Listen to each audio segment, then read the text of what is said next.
Okay. Nobody's masturbating to their female friends. I appreciate that. Hold on. Phil, have you ever masturbated to your female friends? Absolutely. That's crazy. And I fucking tell her all the time. It's like fuck yeah. I would tell her. I tell her.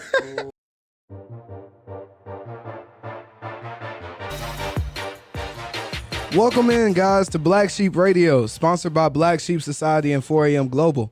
My name is TJ McMiller. It's the inaugural episode of Black Sheep Radio down here in Orlando, Florida.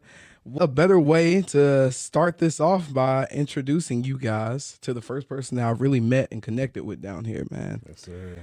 He is literally the king of the University of Central Florida. This is no lie. The sole creator and founder of Andromeda, the podcast, and the brand.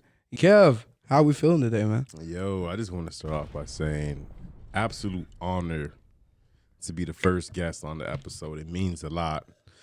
And let's have some fun, bro. Yeah, man. Let's have some fun. I feel good. Yeah, we got the drink poured up, man. We in the studio with it.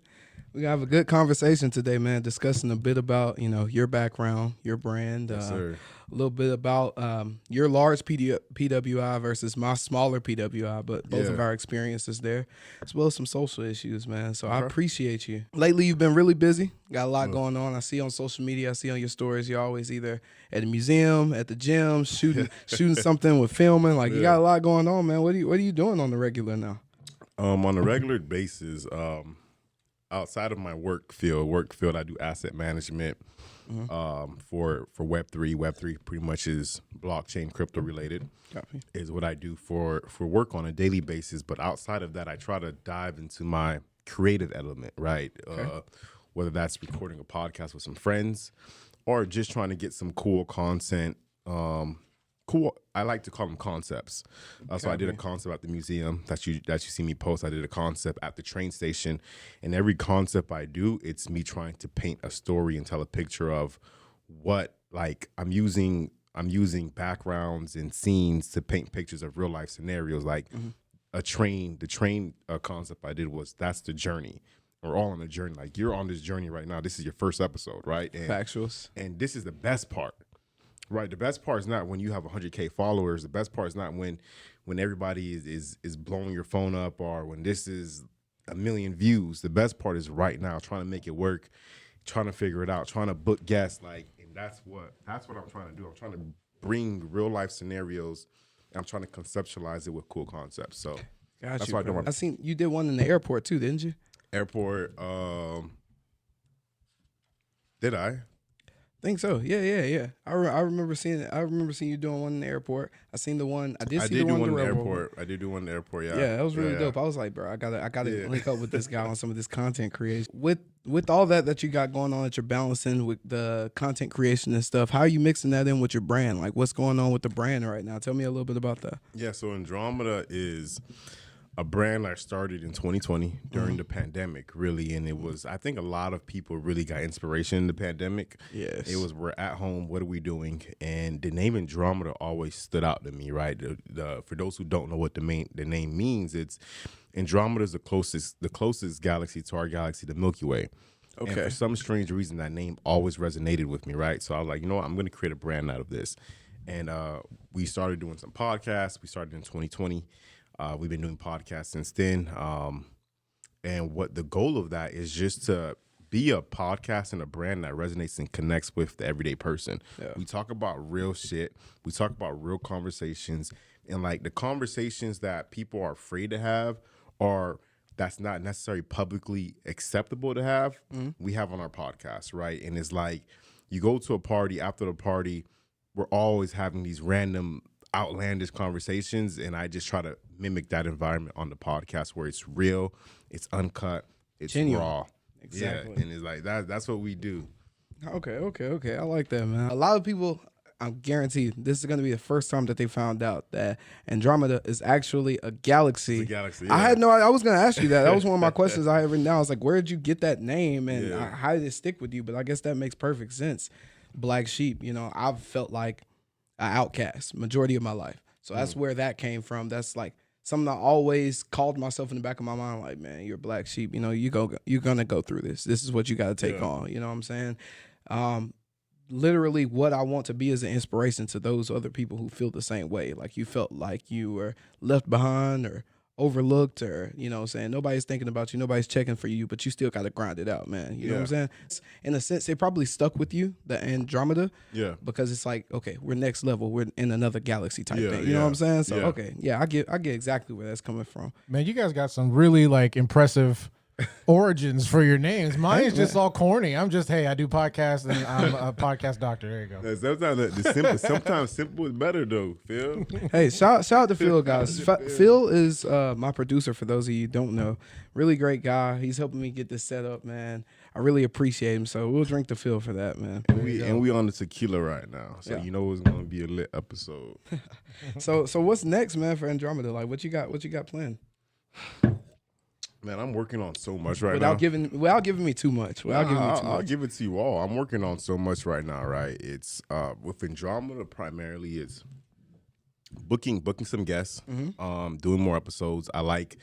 We just went viral for the first time with Andromeda. And this is one thing I want to tell to everybody who's starting something and you feel like giving up, right? It's because I've been posting clips and I've been editing, I've been posting clips, and it's like, damn, I'm not really getting no traction, but I stayed with it. And then one day I woke up and one of my videos went viral. It hit like over 15,000 views, and now it's over 20,000 views. And that was kind of the affirmation I needed, like, okay, you're going in the right direction. Factuals. And I think the universe gave it to me at the right time. So for anybody who's out there who's trying to do something, who wants to do something, who's doing something, and you're not really seeing no results or things are going slow, just stay with it. And if you actually believe in what you're doing and you're putting in the work, you're putting in the time, you're putting in the effort, there's going to be a breakthrough. So for me, it's trying to keep that momentum. Really, for me, it's knowing that what I did works. People resonate with the content, whether it's controversial or not, is more so, okay, I could keep creating content like this that I know will attract a lot of attention. So for me, it's my goal right now is just to book as much guests as possible, right? Copy. Get as much episodes done as possible. And then secondly is I'm gonna be working on the brand side of things. The brand side of things is I wanna probably launch apparel by probably start off with a winter collection. Towards the end of the year is probably what I'm going to be doing. Yeah, I had some people actually point, because I sent that rug that you had going for a while. I sent it around to some of my anime friends, and they were like, this is dope. So, and that's why I said in the introduction, I was like, the podcast and the brand. Like, I know you got more plans besides just the podcast for it. So I think you really should take that step into that, man, whenever you get that. 100%. Yeah, for sure. So, speaking about the brand, we're talking about the brand. Much like myself, I'm pretty sure that you built your brand not mostly, but part of building your brand was building those connections at your school, at the university that you went to, man. You went to the second largest university in the United States, dog. Yeah. Like numbers, that's 68,000 kids there, man. Yeah. So talk to me a little bit about that, like going to like the biggest school in the United States, and also, you know, the fact that you're a younger black man at a PWI that's that large. Yeah, for me it was it's the best thing that happened to me. And what I mean by that is, like, growing up, I don't want to say I had a rough childhood, because I necessarily didn't have a rough childhood, but I didn't experience a lot in my childhood because I grew up in a two-family household, mom and dad been married for years, and I just feel like I was a little sheltered a bit, right? And I wanted to spread, I knew I didn't, up until college, I didn't spread my wings, right? So I knew that when I got to this large institution, I wanted to spread my wings and I wanted to unleash some of the potential I knew I had within me, right? So once I touched down, man, I just took off, right? I went running. I did everything I could possibly think of, right? I told myself my freshman year, I want to graduate and I want to leave it all on the table. I don't want to graduate and say I wish I did this or that or whatever. I wanted to leave it all on the table. So I went after everything that came in front of me, and I conquered it all. And for me, it was I mean, it was a fun experience. It was a lit experience, Yeah. right? The community welcomed me. Everybody was cool. Everybody was chill. And I really found my tribe. I found my tribe within this PWI. I don't think it's even considered PWI anymore. I think it's called a MSI, a multi-student institution or whatever it's called. I did see that when I was looking at my statistics. They're really pushing the fact that they're going up in diversity right now. Yeah. It's very, very high in diversity right now. But the story is that I hung out with the black population. We called it Black UCF. I was gonna. Yeah, it's crazy. I was gonna ask you about that. Yeah, Black UCF. Yeah. And I'll always appreciate them because when I was running for king at the time, there hasn't been a black homecoming king before I ran in about 20, 25 years. Sheesh. And I said, I'm going to run for this thing because at that time, I felt like I made enough connections. I felt like I knew a lot of people, and I feel like a lot of people had fucked with me at that moment of my UCF career, I guess I would call it. And I ran for it, and I won. And I didn't win because I was who I was. I won because the black community said, we're gonna take over, and we're gonna put who we want in position to win, and we're gonna make a noise within this environment. And ever since I won king, there's been 5 or 6 homecoming kings that were black in a row. There hasn't been a white king since I won king. Hey, you got some applause over there, Phil? You got some applause? There you go. That right there. I know you got something cooked up, man. 5 straight, bro. So there wasn't a black king in like 25 years. I win. And it's been like 5 or 6 straight. Trailblazer, bro. Crazy. It's crazy. But I look back at it. I support every black person that runs for king because it's like, damn, it's like you're putting on for, it's deeper than you. It's deeper than me. Like you're putting on for an entire culture, entire race, entire community. Right. So so similar to Black UCF, we had this thing called South Alabama State. Well, how big was your school? So my school, the population's 14,000. I got the numbers right here because I'm a serious guy. You'll learn that. Yeah. Your school has 69,000 students, bro. I have 14,000 in my school. You guys have 6,800 black students, and we have 3,300. So y'all still double us in black students, but like we got South Alabama State is what we call it, and it's the same thing, bro. It's like all the black people, we came together.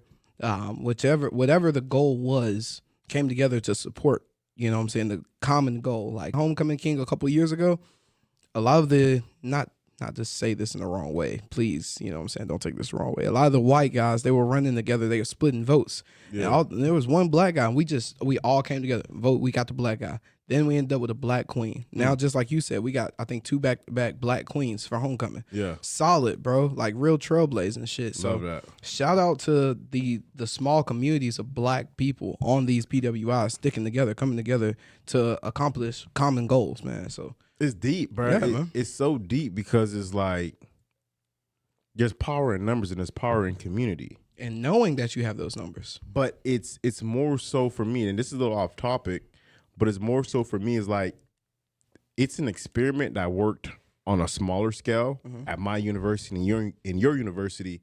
Imagine if we took that same thing, we applied it to every aspect of our careers, our lives as black individuals. That's a fact. And what I mean by that is the black household is lowest in income, the most single mothers, the highest in diabetes, the highest in high cholesterol, basically the lowest on the totem pole in any category you want to talk about, the highest divorce rates, the most single mothers, everything.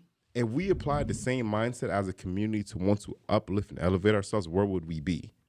Bro, the answer to that is limitless, bro. Like there's nothing that we couldn't do as a community. Yeah. We see the things that we are able to accomplish whenever we come together and actually put our minds to something. To get back on topic of going to that school, being such a small population of that school, did the school allow you guys to express and be bold in your culture? They did. They did? You didn't feel any pushback at all? I didn't feel pushback at UCF. I think at UCF, one thing they liked and they really pushed out was diversity, creativity, being yourself. So that's one thing I'll give about. That's why I like that school. They really allowed all cultures to really express themselves and really be who you are, right? So yeah. I don't feel like me personally, I never got any pushback from the school or felt any type of bad vibes that are from any by the administration that, hey, tone down or you can't do that. It was always love. We have this thing called the Greek road, or I guess it's like a Greek sidewalk. So mind you, all the white frats and sororities, they have these huge on-campus houses, right, in the back by the football stadium. So we have a sidewalk that has a stone with our, plaque on it, and a bench and a tree next to it, right? So shit you not, Kev, me and a couple of my line brothers, we went out to the plot and we painted the tree red and white, painted our bricks, all type of shit. It was dope as hell. Still got pictures of it. One of the on-campus administrators gave me a call, called me directly. You got to get out here right now. So I'm like, come on, bro. So I get up, I throw on some clothes. I go on the campus and I meet him at the tree. And this is what blew me the most. He was like, what are y'all doing? Y'all mind? Y'all painting these people's trees and da-da-da. I was like, what do you mean? I thought we just needed some more representation on the campus. We're not, this isn't enough. He was like, this isn't a HBCU. You can't be painting these people's trees. I'm like, what do you mean by these people? What are you talking about? But mind you, you're in the University of Central Florida. Yeah. I'm in Alabama. It's a little bit really different. I hated that pushback, but it gave me something that I needed to take with me for the rest of my life, just to understand where I was and, understanding that everybody's not going to appreciate our culture and who we are. Yeah. And that's fine. Deep. That's deep. Exactly. No, that's deep. It's fine, but, it's very unfortunate. But shout out to you for still being a trailblazer and getting that done and doing that, right? A famous quoting is, don't ask for permission, ask for forgiveness. We also don't got no plots or nothing like that on our school. That's real? Yeah, we ain't got no plots. No house, nothing? Nah, no house, no plots, no none of that. So where's y'all's representation? Do y'all y'all have a lot of days on campus or something like that, or like? Representation is the noobs coming out and sliding and strolling. We suited and booted with the canes on campus. That's the representation. We suited and booted with the canes on campus. We like to deep dive serious topics just like that, but we also like to have some fun. Phil, what's up, man? We gonna take a quick break to play a game, man. Yeah. Go ahead and pour my drink. I'm gonna go ahead and pour my drink. Hey, shout out to Phil though. Phil back there orchestrating this whole thing. Yeah, man. I'm telling you, he's the guy. Have you ever watched Joe Rogan's podcast? This is Joe Rogan's Jamie. I gotta check that out. Is that Jamie good? Ain't got nothing on me. Just saying. Well, you didn't watch Joe Rogan's shit? No, man. I gotta check that out. Joe Rogan for the longest time had the #1 podcast in the world. You gotta watch this shit. All right, say less, man. All right. Now, disclaimer, guys. Disclaimer. This camera on me. Put the camera on me full screen, Phil. Okay. Hey, guys. It's TJ here. Now, I did not come up with any of these questions, but I am gonna answer them to the best of my ability. So please do not judge me. That's all I got to say. First question. Spitballing. Tell us what your wildest fetish is. Wildest fetish. I'll go first since you're on my show, man. Okay, so when you say fetish, Phil, you mean like... Oh, yeah. What is a fetish? Define a fetish. Is that like something I'm attracted to? Like something I'm attracted to? What turns you on, essentially? Ooh, good smell. She smell good. If she smell good, shit, man. I ain't gonna lie. Smelling good, pretty feet, pretty toes. I like that. I do like pretty toes. Like pretty toes. Okay, what's yours? I like handcuffs. See, now that's a fetish. Okay. Handcuffs. That's kinky. Okay. Kinky. I mean, it's a fetish. I like handcuffs. Dude, why the black guy gotta like handcuffs? Yeah. The handcuffs? I like the handcuffs. It's crazy work. There's no running. There's no hiding. Crazy work. Handcuffed. Y'all answer that, so don't drink anything. Yeah, we answer. Well, I'm gonna take a sip of my drink because my drink's good. But so next one here. This was not as wild here. Name something that you're glad your mom doesn't know. That's dirty. You got it. I'm glad my mom doesn't know that I got suspended my senior year of high school for doing the senior prank. Hopefully she doesn't see this video, but Mom, yes, I got suspended senior year for doing the senior prank. You never found out. Find out. What? No, tell us about the senior prank. No, I'm snitching. When I tell you I'm clipping this as a reel and posting it. Long story short, it was a Sunday night. I was supposed to go to my girlfriend's house at the time. Mm-hmm. And I didn't go to. I could have went to my girl's crib, got some cheeks, called it a day, and went back home. My dogs called me and they said, "Hey, bro, we trying to do the senior prank." I said, "Yes, I'm down." She stayed 2 minutes from the school, so I shook her, and I went to do the senior prank. We basically trashed the school. We got caught the next day. We all got suspended. We all couldn't go to prom, and we all almost missed graduation. Wait a minute. So you couldn't go to prom? How'd you lie? Did you just tell mom you didn't want to go to prom? I know. I ended up going to another girl. Another girl invited me to her prom. Ah, Clutch. So it's okay. But she never found out though. To this day, she never found out. I'm not gonna lie to you. I hope she finds out. Not to get, you know what I'm saying. Not that you're gonna be in trouble or anything. But I hope she look back and like, I knew it. I knew what you. What can she say now? Maybe you can't say nothing down. You ever cheated on somebody? Black men don't cheat. All right. That would he take a big boy. Next question. All right, next question here. Okay. Have you ever masturbated to the thought of a friend? A friend is crazy. A friend, like you had me at the beginning of that question, but he did have me at the beginning. But then he said to the thought of a friend. To the thought of a friend, like one of my homegirls. Exactly. Hey, this is a great question to take a break on because this is a question I can ask. Have you ever had any homegirls that you were like sexually attracted to where you're just like, bro, if she ever was like, come through, I'm coming through and I'm coming with a vengeance? Or do you really keep your friendships like, you know what I'm saying? Like, nah, that's my friend. I'd never touch her like that. I keep my friends my friends. Mm-hmm. One thing I realized is that the majority of the time when I took it there with women, it always fucked up the relationship. Always. They stopped talking to me. I stopped talking to them. They get jealous. Or whatever the reason was, it always fucked up the relationship. And for me, it was like, damn, it was better before we had sex. Yep. So for me, it's like I keep friends. Even if you are attractive, it's like I personally like having attractive female friends. Bro, it's such a cheat code because if you have attractive female friends, what do you think they're bringing around? They're bringing around other attractive female friends. Yeah. So I don't need to mess with the friend if there's other attractive women she's gonna bring around. Like and then she'll be able to vouch for me. Like you know, hot women are the ultimate wingman. Yeah, you know what I'm saying. You got right on that. And that's one thing I would say, fellas, is like you don't have to fuck everything that comes within your vicinity. You could actually have friends and build relationships and just hang out and be cool with them. And when you do that, you're always gonna have females you could hang out with. You're always gonna have females you could call over. You're always gonna have females you could invite to the club with you.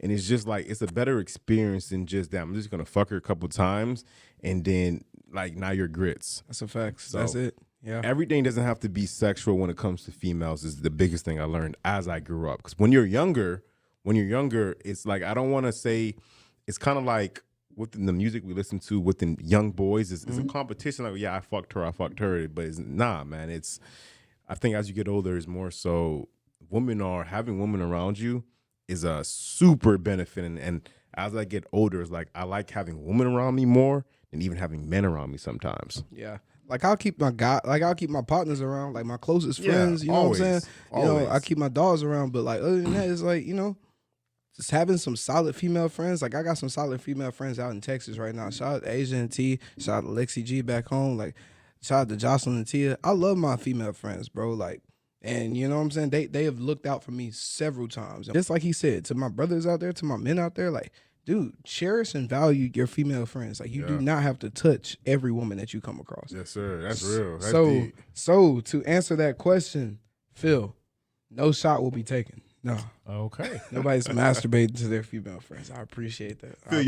Phil, hold on. Phil, have you ever masturbated to your female friends? Absolutely. That's crazy. And I fucking tell her all the time. It's like I would tell her. I tell her. Oh my god. Yeah. No, we have a relationship like that. Ladies and gentlemen, I've been friends we with are her on almost Black 20 Sheep. years. 20 years I've been friends with her. We never fucked, never did anything. Yeah, that. No, you fucked apparently. In your mind, you done got everything out of her you can get. Yep. So I already done. I told her, I was like, hey, no need to continue. Man, welcome to Black Sheep Radio. I've already finished. No need to continue. All right, man. All right, we got time for 2 more before I dive into this deep question, bro. What else we got? Okay. 2 more here. All right. We got? So this is worded a little differently, but do you send dick pics? I will send them. You know, I mean, I haven't in a while. Yeah, I was about to say that. The last time I sent a dick pic was in high school. So I have. Yeah, I have, and I'm not against it now. Like, I feel like you gotta be creative though. You gotta put like the toothpaste thing next to you. Right? I have, but I wouldn't now. You wouldn't now? But I feel like back then it was more like. Now it's like it's open. Nobody cares no more because this OnlyFans culture is like cool. Like dicks everywhere. So you're getting dicks in every I'm gonna get paid for it now. Yeah. But back then it's like exposing. It was actually like exposing people back then. But yeah, I sent a couple nudes back then. But now, nah, I wouldn't send one now unless I'm doing like OnlyFans. I sent a couple nudes back then. Nothing, no big. A couple nudes back then. I have never unsolicited though. Never unsolicited. I have unsolicited. Never unsolicited. Wait, what? Yeah. Like just like boom, good morning. Good morning, yeah, baby. Awesome. What? Good morning, Grandma. I have back then when I was young though. He was okay. He was young. Somebody got to see this. Immature, yeah. Name something that they do terribly. Name something they do terribly. Yeah, it's on you, bro. To save myself. Take a drink. Smart man. Days of arguments. Because then you'd be doing it on camera. What? And God forbid this come out like and it goes viral. Babe, I love you. Hey, you can zoom in on Kev. Zoom in on him. Babe, this is for you. Cheers.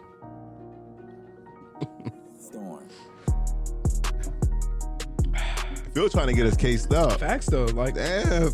Hey, he asked for some serious questions. Well, I told him, I called him. I was like, hey man, we're gonna play Truth or Drink. I need some raunchy questions. Raunchy was the description I gave. I like it. I need some raunchy questions. I like it.